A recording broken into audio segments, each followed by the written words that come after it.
On parle à présent liberté d'expression au Burkina. Cette semaine a été marquée par la suspension de France 24 au Burkina et des menaces de mort émises à l'encontre de journalistes. On analyse bien sûr cette actualité avec nos invités. Aruna Kaboré, journaliste indépendant qui est sur ce plateau.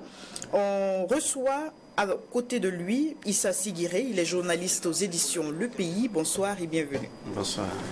On dit également bonsoir à Aruna Louré, qui est porte-parole du collectif des journalistes, activistes et leaders d'opinion victimes des menaces au Burkina.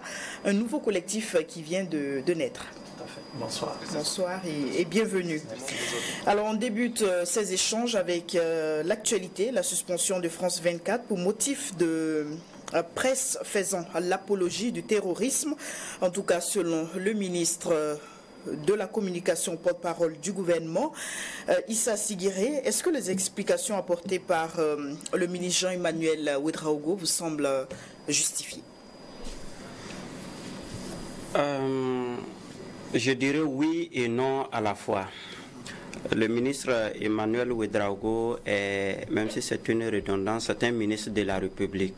Et un ministre de la République a en sa possession un certain nombre d'informations que le citoyen lambda n'a pas forcément. Ils sont souvent accompagnés par les services de renseignement et qui ne sont pas toujours au contact de la population. Mais par contre, le ministre est au courant d'un certain nombre d'informations. Donc, de ce point de vue-là, on peut dire qu'il peut avoir des raisons justifiées. Mais un ministre aussi, compte tenu de son niveau de responsabilité, est obligé de dire ce qu'il peut dire et laisser ce qu'il ne peut pas dire. Cela veut dire qu'il peut détenir un certain nombre d'informations qu'il ne veut pas forcément mettre sur la place publique pour un certain nombre de raisons, parmi lesquelles par exemple l'efficacité ou aussi pour ne pas enfreindre aux courtoisies entre États ou encore entre États et médias. Mais pour nous journalistes, lorsque un média n'émet pas dans une zone donnée ou totalement, c'est une réduction des expressions de liberté, et cela ça apporte un peu un coup dur pour nous les hommes de médias, mais nous espérons que d'ici là ils vont trouver juste une solution afin que ce média encore, parce que c'est toujours bien d'avoir ceux qui vous soutiennent, mais c'est aussi bien d'avoir ceux que vous pensez qu'ils ne vous soutiennent pas, parce que vous pouvez toujours extraire quelque chose dans ce média-là pour pouvoir alimenter votre vision pour atteindre un certain nombre de résultats. Alors, en janvier, le correspondant du même média a été auditionné par le CSC pour des manquements qui ont été déplorés. Alors, est-ce qu'on s'inscrit, Aruna Kaboré, dans une suite logique d'un processus qui était peut-être en cours? Oui, bien sûr. Bien sûr, parce que bon, je pense que cette décision-là, elle n'est pas que journalistique, hein, c'est une décision politique. Et quand c'est le ministère lui-même qui prend les devants, il a décidé de s'assumer au-delà de l'audition du correspondant de France 24. Je pense que cette suspension de cette télévision-là s'inscrit dans une dynamique même de notre État vis-à-vis de la coopération avec la France sur un certain nombre d'éléments. L'État et une grande partie des Burkinabés estiment que la France rame à contre-courant de la lutte contre le terrorisme. C'est pourquoi l'État a décidé de tourner le dos d'abord à la force française, et ensuite il y a eu, avant France 24, il y a eu RFI, il y a eu la dénonciation des accords depuis 1960. Cette autre mesure-là, je pense qu'elle s'inscrit dans cette démarche-là. Et moi, je la trouve logique. Elle peut être difficile, mais logique dans la vision des choses que l'État est en train d'implémenter. Maintenant, dans le fond, on peut savoir qu'est-ce qui touche à quoi, parce que France 24, c'est vrai, c'est un média, mais c'est un outil de diplomatie aussi. On connaît les motivations qui ont suscité la naissance de ce média. On ne peut pas se défaire de cette réalité-là quand on analyse cette question. Aruna Louré, un commentaire justement sur la suspension de France 24. Comme les uns et les autres l'ont dit, au-delà de suspendre un média français, je pense que la décision était hautement politique qu'autre chose. Maintenant, on n'est pas dans les secrets des dieux, et les uns et les autres l'ont rappelé tout à l'heure. Le Burkina Faso s'est engagé sur une voie de résilier en quelque sorte tout ce qu'il y a comme partenariat avec ce qu'on peut appeler l'impérialisme. Et il serait aussi un peu naïf de croire que ces médias ne font que du bien aux pays africains, parce que quand nous prenons l'histoire du rôle que ces pays ont joué dans les démocraties africaines, on sait que c'est important. Mais maintenant, sur cette question précise, est-ce qu'il fallait, pour le motif avancé, est-ce que c'était suffisant? Ça pose effectivement matière à débat. Et est-ce que la procédure, c'était le gouvernement qui devait prendre, il fallait laisser passer par le Conseil supérieur de la communication et mettre en branle tout ce qu'il y a comme il faut dans les règles de l'art, comme quelqu'un le dirait? Bon, c'est autant de questions. Mais ce que je retiens, c'est que c'était plus une décision politique qu'une décision de suspendre un média quelconque. Sinon, je pense qu'il y a des médias étrangers qui font pire que ça, sans qu'on les suspende du jour au lendemain. Alors, on va parler justement de ce qui nous concerne au Burkina Faso avec des journalistes nationaux qui font les frais de ces partisans de la pensée unique et qui sont assez...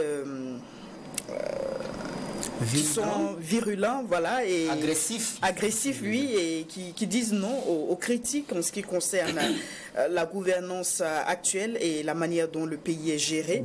On a vu ces audios qui ont circulé, qui ont été largement relayés et qui, au cours dans lequel plutôt on avait ces messages-là de menaces à l'encontre de journalistes, des noms qui étaient cités. Récemment, on voit des écrits où des journalistes sont nommément identifiés comme étant des complices à une forme de complot et autres.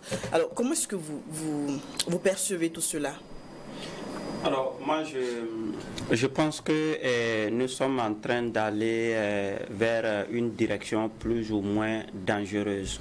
Parce que vers la fin du régime d'Amiba, il y avait cette liste qui avait circulé, à savoir qu'un certain nombre de journalistes étaient sur une liste noire et qu'il fallait coûte que coûte porter atteinte à leur intégrité physique. On n'a pas pu vérifier, mais l'information était là puisque on attendait des discours qui devenaient de plus en plus violents. C'est pour ça aussi, quand le président Ibrahim Traoré indexait certains Burkinabés d'apatride ou encore d'un certain nombre de choses, certains avaient émis des réserves par rapport à cette façon de parler, parce qu'il livrait un certain nombre d'acteurs ou une couche socio-professionnelle aux vindictes populaires. Aujourd'hui, les gens continuent de menacer et vraiment, c'est vrai que la toute dernière vidéo ou écrit qui a circulé n'a pas d'auteur et c'est comme ça les lâches agissent souvent, se cachent derrière des profils qui n'ont pas de nom en réalité et qui menacent un certain nombre de problèmes. Mais là où cela est inquiétant, c'est notre population et un certain nombre de faits. On voit par exemple des Burkinabés qui peuvent avoir le droit de manifester et d'autres ne peuvent pas avoir ce droit-là. Et là, ça pose problème. Et c'est peut-être ces mêmes personnes qui viennent à menacer publiquement un certain nombre de personnes, dont des journalistes. C'est là où il y a le danger. Et parfois, ils ne savent pas quel est le rôle du journaliste. Aujourd'hui, au Burkina, on a une crise qui s'est complexifiée. Et une crise sécuritaire ou une crise terroriste, parce qu'il y a des groupes terroristes qui agissent au Burkina Faso. À côté de ces crises, de cette crise que tout le monde connaît, il y a eu une crise institutionnelle qui s'est greffée. C'est-à-dire que des militaires ont fait un coup d'État et ils ont pris le pouvoir. Et à partir du moment où vous gérez le pouvoir, pouvoir, c'est que vous devenez du coup un régime politique. Et un régime politique a toujours un adversaire. Et ne demandez pas à un journaliste de soutenir tel ou tel régime, qu'il soit militaire de transition ou un régime élu. Le journaliste doit faire son travail. Et son travail, c'est peut-être dire les choses telles qu'elles sont. C'est aussi souvent apporter cette critique-là qui permet à celui qui gouverne aujourd'hui de prendre le chemin droit. Je suis sûr que sur le régime de Rochma Christian Kabour était là, il aurait dû écouter quand même des journalistes qu'on ne serait pas à cette situation-là. Donc ce n'est pas tous ceux qui critiquent par exemple le gouvernement ou qui disent ceci est bien, ceci n'est pas bien, qui sont forcément contre ce régime-là. Parce que en moins de 2 ans, nous avons eu déjà 3 présidents et nous avons eu 2 coups d'État. Et personne ne souhaite aujourd'hui qu'au Burkina Faso, il y ait un changement de régime. Tout ce qu'on souhaite, c'est que ce régime-là aille jusqu'au bout. Et je suis très heureux que le Conseil supérieur de la communication ait rendu public ce communiqué qui invite les gouvernants à protéger un certain nombre de citoyens pour ne pas qu'on arrive au pire. C'est comme ça que Norbert Zongo avait été menacé jusqu'à ce qu'il meure aujourd'hui. Jusque-là, il n'y a pas encore de vérité. Et on ne voudrait pas revivre ça encore. On a pour l'instant quelques crises et on veut que les crises soient circonscrites à ces crises-là, c'est-à-dire que la crise terroriste et peut-être la crise institutionnelle qui est peut-être passagère. Si on ajoute cela des personnes assassinées ou menacées, on complexifie davantage la situation de notre pays. Alors c'est bien noté, le collectif des journalistes, activistes et leaders d'opinion victimes des menaces au Burkina Faso a publié ce 2 avril un communiqué dans lequel vous avez fermement condamné toutes ces menaces qui n'ont pas leur place dans une nation moderne civilisée. Et je note ceci, nous tenons à l'œil tous les commanditaires tapis dans l'ombre qui inciteraient, cautionneraient ou tireraient profit de ces abus lâches et inacceptables. Alors pour vous donc, il y a des commanditaires. Oui. Il y aurait. Pour nous, il y aurait des commanditaires, mais avant tout propos, c'est vraiment féliciter le Conseil supérieur de la communication qui a émis un communiqué demandant à protéger tous les citoyens qui seront victimes de ces menaces. Également, saluer la Commission nationale des droits humains qui a émis également un communiqué dans ce même sens-là en disant qu'aujourd'hui, nous sommes en train d'aller à la dérive. Parce que quand 2 institutions étatiques se prononcent ouvertement sur des questions, c'est que la préoccupation est assez grave. Et il faut que nous fassions tout pour ne pas arriver au pire. Parce que dire qu'il n'y a pas de commanditaire, ça me donnerait que des citoyens lambda de leur gré se lèvent pour menacer des journalistes qui ne connaissent souvent pas ou des citoyens juste pour leur liberté d'opinion. La question de la liberté d'opinion n'a pas commencé aujourd'hui. Il y a des gens qui sont morts pour cela. Et aujourd'hui, nous remettons ça en cause. Et je suis navré de le dire. Aujourd'hui, même les autorités politiques ont ce langage. Parce que quand on classifie les Burkinabés d'apatrides et de patriotes, quand on tient des discours à diviser en interne, c'est jeter les autres en vindicte populaire. Pourtant, je me rappelle quand le président prêtait serment, il a juré devant les Burkinabés. Il a juré sur son honneur de faire respecter la Constitution, la charte de la Constitution et nos lois. Donc, et protéger les citoyens burkinabés. Si aujourd'hui d'autres sont victimes de menaces et qu'on ne sent pas vraiment cette charge de l'autorité pour pouvoir mettre fin à ça, parce que si nous arrivons au drame, il faut le dire, ça serait sur le compte du régime. Et ça, quand je vois le procès Thomas Sankara qui s'est passé récemment, personne ne peut croire qu'on peut faire impunément les choses et s'en sortir indemne. D'une manière ou d'une autre, ceux qui sont tapis dans l'ombre, qui essayent de titiller, parce que nous avons vu récemment encore Omega Media, que je tiens vraiment à encourager pour tout ce qui se passe actuellement. Il y a des journalistes qu'on a cités rien qu'aujourd'hui, par des fake news, qui mettent leur vie en danger, qui mettent la vie de leur famille en danger. Et c'est dangereux si nous voulons vraiment avoir une cohésion sociale. Parce que la crise que le Burkina Faso vit est une crise profonde. Auparavant, nous connaissions une crise de la gouvernance. Aujourd'hui, nous avons une crise sécuritaire ajoutée à cela. Et si nous ne fédérons pas les intelligents pour avoir une cohésion sociale, si nous pensons que juste une entité peut faire cette guerre et réussir en mettant les autres à l'écart, en les mettant au silence surtout, il n'y aura pas de résultat pérenne. Tout ce que nous aurons, ce sont des effets feuilles de paille. Ça ne va pas durer. Donc nous disons vraiment, ce collectif a été créé vraiment dans ce sens-là, non seulement pour protéger ceux qui sont victimes de ces menaces, saisir les instances qu'il faut, protéger ces personnes-là, mais aussi interpeller pour que nous que le pire n'arrive jamais. Parce qu'il faut anticiper pour ne pas que demain, nous nous disions « Oh, si on avait su ». Parce qu'il a rappelé tantôt, Norbert Zongo est mort. On n'a peut-être pas su le protéger de manière vraiment drastique. Donc il faut que nous évitons le pire pour ne pas dire après oh là là si on avait su. Et j'aime le dire, personne n'est à l'abri de ça en réalité. Donc clairement les partisans de la pensée unique se trompent plutôt de cible. Ah oui, ils se trompent énormément de cible. Et citez-moi un exemple de pays qui a pu être dirigé dans une question de pensée unique. Tous ceux qui ont essayé ont échoué lamentablement. Parce que personne n'a l'infusion de la science. Même un enfant que vous croisez pour vous apprendre quelque chose, tant que vous avez la modestie d'écouter. Et aujourd'hui, le problème est tellement complexe. Et les acteurs, je suis désolé de le dire, ne sont pas autant outillés qu'on pourrait le croire. Donc, vouloir dire que nous avons la science infuse et vous faire croire que non, les autres ne sont rien, ils ne sont personne, ils ne peuvent rien apporter, ils sont là pour critiquer.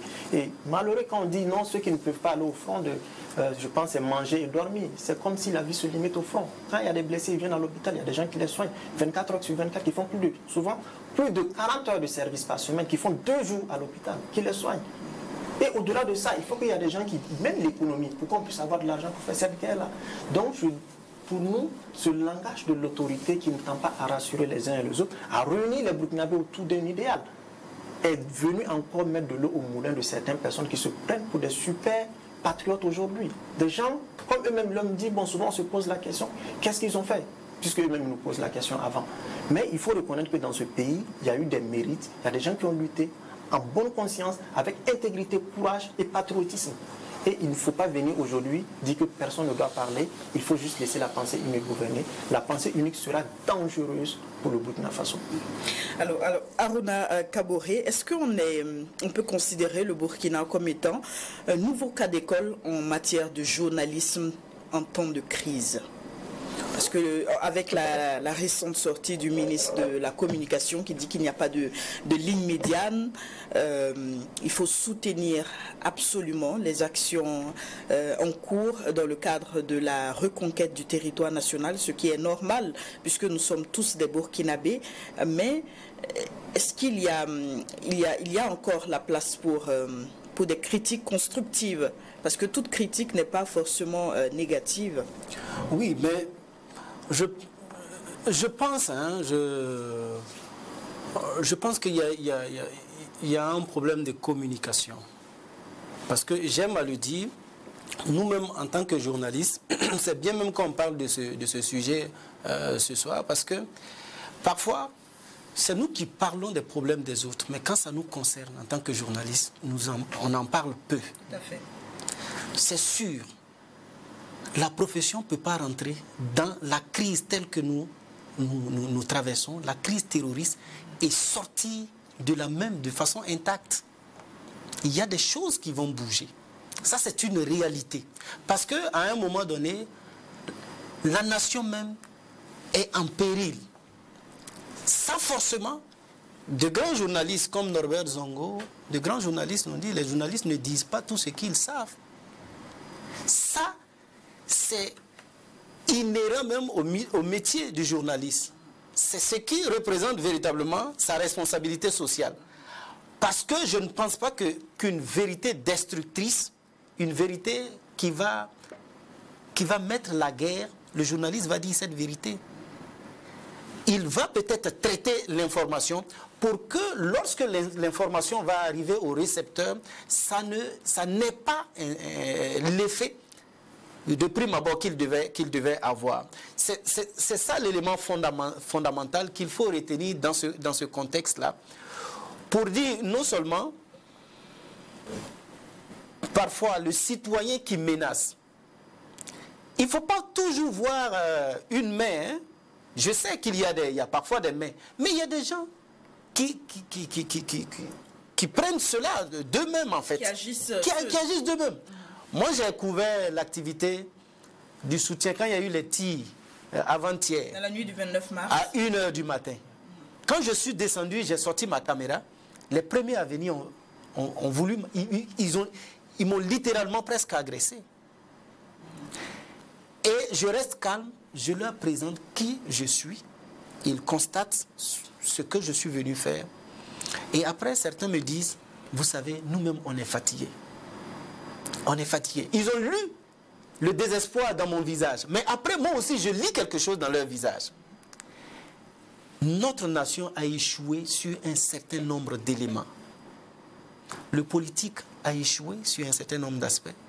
L'intellectuel, dans lequel on met le journaliste, a échoué sur un certain nombre d'aspects. Il faut l'accepter.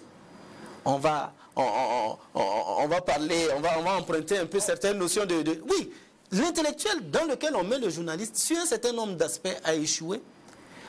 Parce que dans les faits, qu'est-ce qui se passe? Il y a eu parfois des journalistes qui ont porté le chapeau politique. Et là, le citoyen, dans son regard global, il nous met tous dans le même bateau. Ça nous dessert. Il faut que nous-mêmes, on ne se comporte pas comme quelqu'un, pour parler comme un patéba, qui ne soit pas capable de sentir sa propre odeur. Ça aussi, ce sont des éléments qu'il faut sortir. Et profiter de ce moment de crise-là pour régler un certain nombre d'éléments. On va sortir grandi. Au sein de la profession? Au sein de la profession et partant dans la nation tout entière. On va sortir forcément grandi. Et effectivement, tenant compte de même notre responsabilité sociale, quand on vient sur un plateau de débat, ne serait-ce qu'un plateau de débat, la situation de crise qu'on traverse, ça ne nous donne pas la latitude que lorsqu'on est en paix, sur un certain nombre de libertés. Ça, il faut le reconnaître, c'est dommage, hein? Mais ça, c'est une réalité inhérente au contexte national. Il faut tenir compte de ces éléments-là. Mais en même temps, le docteur le disait, moi je l'ai toujours dit, le discours public, il doit être policé, il doit être étudié. Et je l'ai dit dans différents plateaux, moi je trouve que parfois le capitaine, dans ses prises de parole libres, c'est très risqué. C'est très risqué parce que quand on parle à 20 millions de personnes et que la parole est prise librement, forcément ça peut nous envoyer dans des dérives quelque part. C'est là aussi qu'il faut voir au plan politique pour unir en fait. Merci Aruna. Je vous adresse la même question. Alors, on est dans une... On a l'impression, en tout cas, d'être dans une sorte de nouvelle approche journalistique en temps de crise. Pour ce qui est des conseils qui sont donnés de part et d'autre, que vous suivez également, est-ce qu'on peut considérer le Burkina comme un nouveau cas d'école? Bon, je ne dirais pas un nouveau cas d'école. C'est un cas d'école tout court, parce que les crises, beaucoup de pays l'ont connu. Et la pratique journalistique aussi est diversement appréciée dans certains pays. Par exemple, dans d'autres pays de la sous-région, il y a un journalisme d'opinion qui est suffisamment développé, ce qui n'est pas le cas, parce que dans certains pays, vous trouverez des médias qui défendent des chapelles politiques.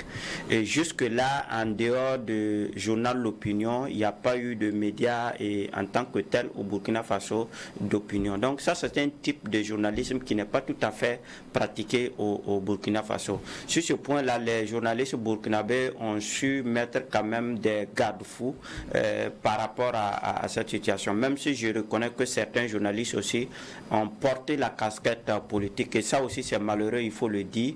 Il y en a qui sont parfois des journalistes le jour et la nuit qui sont des conseillers politiques. Ça aussi il faut le déplorer. Et quand la même chapelle politique se divise quelque part et que l'autre morceau se retrouve de l'autre côté, on sait qui est qui. Et parfois, on tend à mettre tous les journalistes dans un même lot, comme il le disait tout à l'heure, et c'est ce qui est dommage. Mais moi, je dis, et je suis convaincu d'une chose, on ne peut pas demander à tous les journalistes de soutenir un régime et de dire le même discours et tout acquiescer. Chacun doit faire son travail, parce qu'il y en a qui ont beaucoup risqué pour que nous ayons le minimum de liberté d'expression que nous avons. Et moi, je pense que ce régime-là, c'est un leurre pour lui s'il pense que tout le monde parlera de la même voix. Ce n'est pas possible. Et de deux, si tout le monde parle de la même voix, ça ne va pas servir au truc. Donc que d'autres personnes disent un peu ce qu'ils pensent, mais qu'on soit quand même honnête parfois et objectif quand on dit certaines choses. Et quand on prend des positions et des principes, on doit les respecter et rester cohérent sur toute la ligne. Et, par exemple, c'est vrai, les débats, les plateaux débats aussi sont des tribunes ou d'autres aussi qui ont des casquettes politiques cachées, ça il faut le dire, qui... 4 ou 6 mois en arrière, qui encensait par exemple un pouvoir issu d'un coup d'État comme celui de Damiba. Et du coup, ce régime qui vient d'arriver à l'issue d'un coup d'État, qui trouve que c'est ce régime-là qui est le démon et que celui de Damiba, c'est un discours d'un âge. Bon, pour un type de journaliste, comment on pourrait te considérer? Et malheureusement, ce sont ces gens de journalistes qui font que on met tout le monde dans le même panier. Mais je pense que le Burkina ne va pas, pour me résumer, réinventer la roue. Je pense que ce régime de la transition ne va pas réinventer la roue. D'autres journalistes resteront sur leur ligne et vont défendre leur position. Mais je reconnais quand même qu'il doit y avoir des limites à un certain moment donné. Par exemple, donner les positions stratégiques, ça, ce n'est pas du journalisme. Et le journalisme ne dit parfois que le 10% de ce qu'ils savent. Et beaucoup le savent et mettent cela en pratique. Et c'est ce que nous allons faire. Maintenant, demander à tout le monde de dire... tout, oui et yes, ce serait difficile parce que c'est difficile d'avoir tout le monde comme des yes man. Oui, mais je pense que l'accompagnement dont le ministre parle, ce n'est pas qu'on les encense. Je ne pense pas qu'il, en tant que journaliste professionnel, il ne peut pas demander aux journalistes d'encenser le pouvoir. En fait, moi, ce que je comprends dans l'accompagnement, c'est cette critique-là. C'est aussi d'aller regarder là où ça ne va pas. Mais de savoir donner l'information. Parce que dans la diffusion de l'information, je le disais tantôt, il faut que nous aussi, en tant que journalistes, on puisse sentir quelque part notre odeur. Dans la diffusion, dans le schéma de traitement de l'information, il y a le recueil de l'information, il y a le traitement et ensuite la diffusion. C'est le schéma normal. Mais on a parfois constaté qu'on est parti du recueil à la diffusion sur un certain nombre d'éléments. Ça, il faut reconnaître un certain nombre de failles. Mais quand le ministre parle d'accompagnement... Justement, dans ce que dit le ministre, parce qu'il dit ne pas censer, il n'a pas dit de soutenir une personne, mais il dit encore soutenir les actions de la transition. Excusez-moi, parce que ce que Haruna Kaboré est en train de dire, c'est pas à vous, Haruna Kaboré, de dire ce que vous pensez de ce que le ministre dit. Le ministre a dit quelque chose, il n'y a pas de position médiane, tout le monde doit soutenir, tout le monde doit accompagner. Donc c'est pas à vous d'interpréter ce que le journaliste... Chacun est libre d'interpréter ce que le ministre dit et prend sa position et dit ce qu'il a envie de dire. Une position... Tous les journalistes sont des Burkinabés et nous aimons tous le Burkina Faso et ne demandez pas à tout le monde de soutenir un régime. Ça, c'est ce que... la parole, là. Je rebondis rapidement sur ce que tu disais. Je pense qu'il n'y a pas d'excuse, il n'y a pas de subterfuge pour justifier une forme de menace, quelle que soit la position de quelqu'un. Vous l'avez dit tantôt, dans certains pays, on a des journalistes d'opinion qui prennent effet et cause pour un parti politique et qui restent dans leur dynamique et ça n'entraîne pas quand il y a un changement de régime que ces gens soient menacés. Et je voudrais peut-être clarifier, c'est vrai, je ne suis pas du milieu des journalistes, mais quand on voit la liste de ceux qui sont menacés, bon, peut-être que vous dites que vous vous connaissez, j'ai vu la liste d'aujourd'hui, c'était Boukari Ouba, c'était Sanou, c'était Lamine, c'était Omega. Bon, on me dira peut-être qu'ils sont d'une obédience politique, mais je n'en vois pas. Sauf si je n'ai pas suivi certaines choses. Pour dire simplement qu'il n'y a aucune raison valable pour justifier toute forme de menace vis-à-vis d'un citoyen qui jouit de ses droits. Et on aime nous le dire, le Burkina Faso est l'un des pays qui est assez outillé en termes de réglementation pour encadrer les choses. Aujourd'hui, si l'autorité pense que quelqu'un a dévié, qu'il a donné des preuves, même notre loi de défense est tellement stricte qu'il empêche même les journalistes de donner certaines informations. Mais ce qu'on demande aujourd'hui, c'est d'encenser. Il ne faut pas cacher le soleil avec la main. C'est d'encenser le régime. Et je suis désolé. Pour ma part, je dis, je n'encense pas un régime. Je pourrais défendre un modèle de gouvernance. Mais un régime, ça vient, ça passe. Aujourd'hui, la durée de vie d'un régime, c'est combien de temps? Pour que je puisse encenser un régime, non. Je ne suis pas dans les cultes de la personnalité. Il faut que nous sortions de ça, mais que nous puissions débattre, puisque je pense que la quintessence d'une nation, ça gêne des débats contradictoires. Parce qu'on ne peut pas avoir l'infusion de la connaissance, surtout pas en matière politique. Et aujourd'hui, nous avons pris beaucoup de pays. Ce n'est pas que les gens n'ont pas eu de bonne volonté, mais ils ont échoué lamentablement parce qu'ils n'avaient pas tous les paramètres en main. Aujourd'hui, nous prenons les grandes démocraties qui traversent de grosses crises. Ce n'est pas qu'ils sont animés d'une mauvaise volonté, ils sont animés d'une bonne volonté. Mais c'est que la question d'État est tellement complexe. Aujourd'hui, quand on va parler d'économie, il faut de l'économie. On va parler d'éducation, il faut de l'éducation. On va parler de l'aspect social de notre crise que nous vivons. Donc, c'est autant d'éléments qu'on peut demander à tout le monde d'applaudir, alors que non, il faut fédérer plutôt les contradictions, que ça soit mené sainement, pour qu'on puisse trouver des solutions aux préoccupations de l'heure du peuple burkinabé. Parce qu'il y a beaucoup de questions dont on ne parle pas. Aujourd'hui, on est tous braqués sur la question, est-ce qu'on a tué? Et je fais une petite parenthèse, j'ai remarqué que les Burkinabés, nous sommes devenus des hommes heureux quand ça meurt. Pour moi, c'est dommage. On ne peut pas se réjouir pour cela. Même des religieux s'en réjouissent. Oui, le militaire, il a souvent l'obligation de tuer. Mais tuer, ça ne doit pas être un plaisir. Je fais juste une petite parenthèse pour dire que ce sont autant d'éléments qu'on peut discuter. Quand le militaire tue, ça ne doit pas être une forme de fierté. On tue par obligation. N'oublions pas le message qui est derrière. Ils disent déposer les armes. En fait, on peut parler de déposer les armes. Ça ne me pose pas de problème. Mais je vais c'est juste pour dire que le débat doit être sain parce qu'après, il faut reconstruire ce pays. Nous avons près d'1 million d'enfants qui ne partent plus à l'école. Mais nous n'en parlons pas. Si nous disons que nous allons régler que la question sécuritaire, mais c'est 1 million d'enfants qui ne partent pas à l'école, qu'est-ce qu'ils deviennent? Donc c'est autant d'éléments qui font que je pense que nous devons mener un débat public sain afin de trouver des solutions aux préoccupations qui sont immenses du Burkina Faso. Mais malheureusement, c'est que nous sommes en train de nous leurrer en refusant de faire face aux difficultés qui nous attendent, en pensant que tout va se régler par un bouton magique comme on le veut, alors que non, les préoccupations de l'heure sont immenses. Alors merci à Harouna Louré, nous sommes malheureusement au terme de ce plateau. Juste une réaction. Si Quand je parle d'accompagnement, effectivement ce que le ministre a dit, on commente ce qu'il a dit, mais moi, en 10 ans de journalisme, j'estime que j'ai accompagné toujours mon pays. Le journaliste accompagne par sa plume. Tout à fait. Maintenant, c'est dans la pratique que ça va se voir. Et je ne pense pas que le ministre Emmanuel Ouedraogo puisse demander qu'on résume le métier de journalisme à l'applaudissement. Moi, je comprends par cet accompagnement-là que le journaliste soit davantage professionnel dans son travail. Maintenant, sur la pratique du terrain, on le verra. Sinon, quelle est la différence qu'on pourra faire entre le journaliste et le communicant?